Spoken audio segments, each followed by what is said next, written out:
যে ব্যক্তি দুষ্টামি করে, রসিকতা করে, মজা করে, ক্রীড়া কৌতুক করে, হাসি তামাশা করেও মিথ্যা বলে না, সিরিয়াসলি তো মিথ্যা বলেই না, দুষ্টামি করেও মিথ্যা বলে না, এই ব্যক্তির জন্য নবী করিম সাল্লাল্লাহু আলাইহি ওয়াসাল্লাম জান্নাতের সেন্টার পয়েন্টে প্রাসাদ পাইয়ে দেওয়ার দায়িত্ব নিয়েছেন। এই রোগটাও আমাদের যুবক ভাইদের মধ্যে একটু বেশি, অন্যান্য বয়সের মানুষের মধ্যেও আছে। কয়েক দোস্ত একসাথে হয়েছে, মজা করে রসিকতা করেই একটা মিথ্যা কথা বলে হা হা হা করে সবাই হেসে উঠলো, এরপরে বললে মজা করলাম মজা করলাম। আছে না নাই? মুসলমান মজা করবে, কিন্তু মজা করে মিথ্যা কথা বলবে। নবী করিম সাল্লাল্লাহু আলাইহি ওয়াসাল্লাম মজা করে রসিকতা করে একজন সাহাবীকে বলছেন, ইয়া জালুজনাইন, ও দুই কানওয়ালা। দুই কানওয়ালা বলে ডাকছেন, তো দুই কান কান নাই। যাকে নবীজি সাল্লাল্লাহু আলাইহি ওয়াসাল্লাম বলেছেন ওনারও কান কয়টা? তো নবীজি তো মিথ্যা বলেন নাই, রসিকতা করলেন কিন্তু সত্য কথা বলে। মুসলমানের প্রতিটা কথা মূল্যবান হবে। পাগলামো, হেয়ালিপনা মুসলমান করতে পারে না। পৃথিবীর মুসলমান অমুসলমান নির্বিশেষে, মুসলিম মানে ধার্মিক আস্তিক নির্বিশেষে সবার কাছে মিথ্যা ঘৃণিত জিনিস। কিন্তু মজা করে রসিকতা করে তারা অংশ মিথ্যা কথা বলে। মুসলমান রসিকতা করেও কখনো, অথচ আমাদের যুবক ভাইরা দু চারজন পাঁচজন একসাথে হলে পাগলামি করতে করতে কি না বলে, আছে না নাই? কয়েকজন যুবক একসাথে হলে কোনো মেয়েকে নিয়ে আলাপ আলোচনা, ওই মেয়ের দৈহিক গঠন নিয়ে আলাপ আলোচনা, বাজে কথা, নোংরামো, অশ্লীলতা। কেন? এটা বন্ধু বান্ধবের আড্ডা, এটা মজা, রসিকতা। ও যুবক, তুমি লাগামহীন না, তুমি অভিভাবকহীন না, তুমি খাপ ছাড়া না, তুমি মা বাপ ছাড়া না। যার মা বাপ নাই, পিতৃ পরিচয় নাই, যার কোনো গোড়া নাই, যার কোনো অভিভাবক নাই, সে যা তা করে বেড়াতে রাস্তা পারে, কিন্তু তোমার তো গোড়া আছে। যালিকা বিআন্নাল্লাহা মাওলাল্লাযীনা আমানু ওয়া আন্নাল কাফিরিনা লা মাওলা লাহুম। কাফেরদের কোনো অভিভাবক নাই, তোমার অভিভাবক তো আল্লাহ আছেন।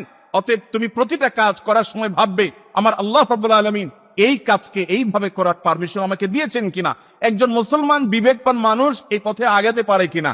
আমরা বন্ধু বান্ধব অবশ্যই রসিকতা করব, যৌবনের যে উচ্ছলতা সেটাতে আমাদের আনন্দ হবে, রসিকতা হবে, মজা হবে, তামাশা হবে, হতেই পারে।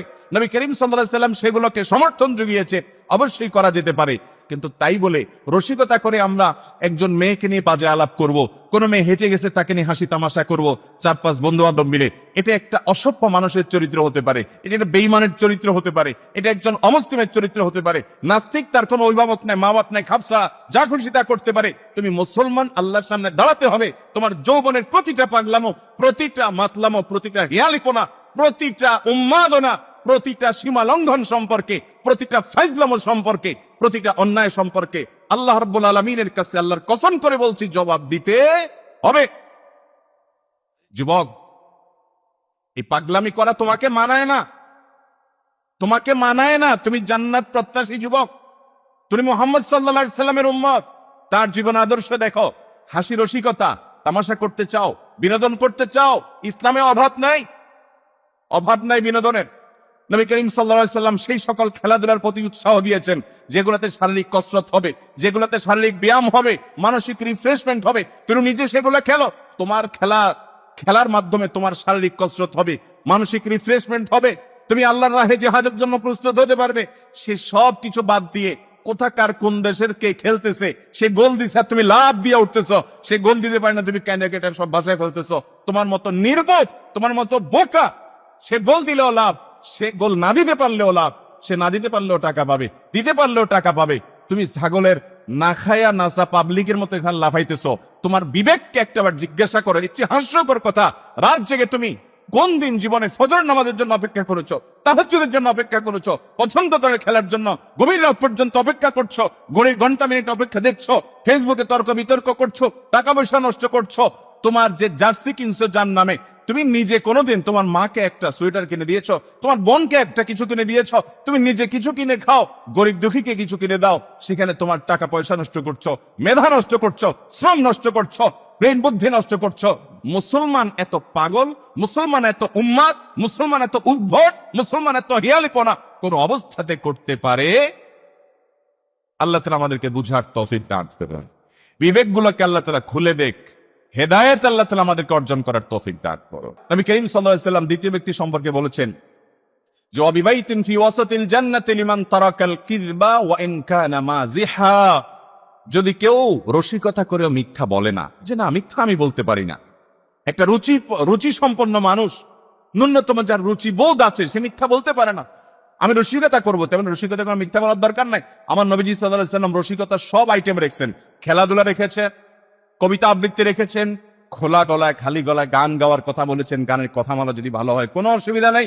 শুধু ধর্মীয় গানই গাইবেন আল্লাহকে নিয়ে এমন কোনো কথা নাই। আপনি দুনিয়াবি গানও গাইতে পারেন, সেখানে খারাপ কিছু না থাকলেই হলো, অশ্লীল কিছু না থাকলেই হলো, নোংরাম অসভ্যতার দিকে আহ্বান না থাকলেই হলো। আপনি খালি গলায় গান, চমৎকার কণ্ঠ আল্লাহ দিয়েছে, আপনি গান, নিষেধ নাই। নবী করিম সাল্লাল্লাহু আলাইহি ওয়াসাল্লাম হাসান বিন সাবিত রাদিয়াল্লাহু তাআলাকে কবিতা আবৃত্তি করার, খালি গলায় গান গাওয়ার পারমিশন দিয়েছেন। তিনি নিজেও হুনাইনের যুদ্ধে, খন্দকের যুদ্ধে, মসজিদে নববী নির্মাণের সময় বিভিন্ন সময় গেয়ে উঠেছেন, আনান নবিয়্যুল লা কাযিব আনা ইবনে আব্দুল মুত্তালিব আল্লাহুম্মা লা আইশা ইল্লা আইশাল আখিরা ফাগফির লিল আনসারি ওয়াল মুহাজিরা। তিনি নিজেও গেয়েছেন, আপনি গান। শুটিং প্রতিযোগিতা হচ্ছে বাজারে, নবী সাল্লাল্লাহু আলাইহি ওয়াসাল্লাম উৎসাহ দিয়েছেন দুদলকে যে চালাও। খেলা খেলছিলেন নিগ্রো ইথিওপিয়ান সাহাবীরা মসজিদে নববীতে, নবীর আঙ্গিনা। আমাদের আয়েশা তাআলা দেখতে চেয়েছেন, তিনি দেখাইছেন সেই খেলা। কিন্তু এই রাত জেগে অমুসলিমদের সাথে একজন মুসলমানের যে ঈমান, এই কারণে যে অপছন্দ থাকার কথা, সেটা তুলে দিয়ে রাতকে রাত, ঘন্টাকে ঘন্টা নিজের জীবন থেকে ধ্বংস করে নামাজ কালামের খবর নাই, এবং তার জন্য অর্থ করি, জীবনের গুরুত্বপূর্ণ জিনিস সব ব্যয় করে আমরা যা করছি, সেটার পেছনে আমাদের নিজেদের কোনো স্বার্থ বা লাভ তো অর্জন হয় না, বরং সেটা করতে গিয়ে শত সহস্রবার চোখের জেনা আরো নানাবিধ অপরাধ করতে আমরা বাধ্য হচ্ছি, গুনাহে লিপ্ত হচ্ছি। এবং সারা বছর জুড়ে চোখের জেনা ততবার হয় না, ওই 1 ঘন্টা খেলা দেখতে যতবার গুনাহ হয়। ঠিক না ঠিক? আল্লাহ তাআলা আমাদেরকে বুঝার তৌফিক দান করো। তো এই জন্য যুবক, রসিকতা করতে গিয়ে মিথ্যা, হেয়ালিপনা, ভুল ভাল কিছু বলবে না। যারা এটা পরিহার করবে, নবী সাল্লাল্লাহু আলাইহি ওয়াসাল্লাম তার জন্য জান্নাতুল ফেরদাউসের সেন্টার পয়েন্টে, মধ্যখানে একটা প্রাসাদে জিম্মাদারি নিয়েছেন।